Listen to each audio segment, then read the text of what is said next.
Кралицата Нефертити владеела со древен Египет со невидена моќ, а потоа мистериозно исчезнала од историските записи во 1336 година пред нашата ера.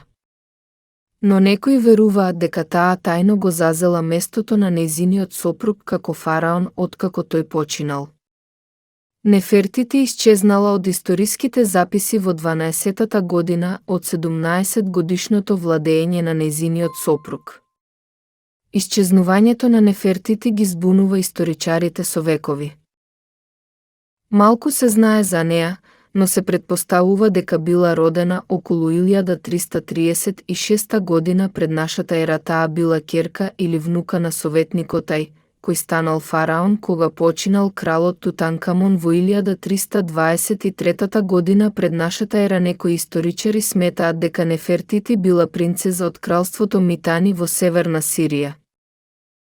Без оглед на нејзиното потекло, Нефертити се омажила за Аменхотеп IV кога имала 15 години. Аменхотеп IV застанал на престолот околу 1363 година пред нашата ера. Сопружниците почнале да воведуваат промени во египетското општество. Омилениот бог на Нефертити, Атон, станал главен фокус на религиозниот живот во Египет. Аменхотеп IV го сменил името во Ехнатон во 5-тата година од владењето, а Нефертити го додала името на богот Атон во своето име. Сопружниците владееле со невидена моќ, а се верува дека Нефертити станала фараон. Историчарите сметаат дека таа барем имала еднаква моќ над Египет со нејзиниот сопруг. Откако родила 6 ќерки, Ехнатон зел други жени, вклучувајќи ја и нејзината сестра, со која го имал идниот крал Тутанкамон. Тогаш Нефертити едноставно исчезнала. По 12 години од владењето со Египет со сопругот, кралицата Нефертити исчезнала од сите слики и записи, а историчарите не може да се согласат што се случило со неа до денес, иако многу академци заклучуваат дека таа починала. Меѓутоа, многу експерти веруваат во теоријата дека таа ја измамила јавноста и се облекувала како маж.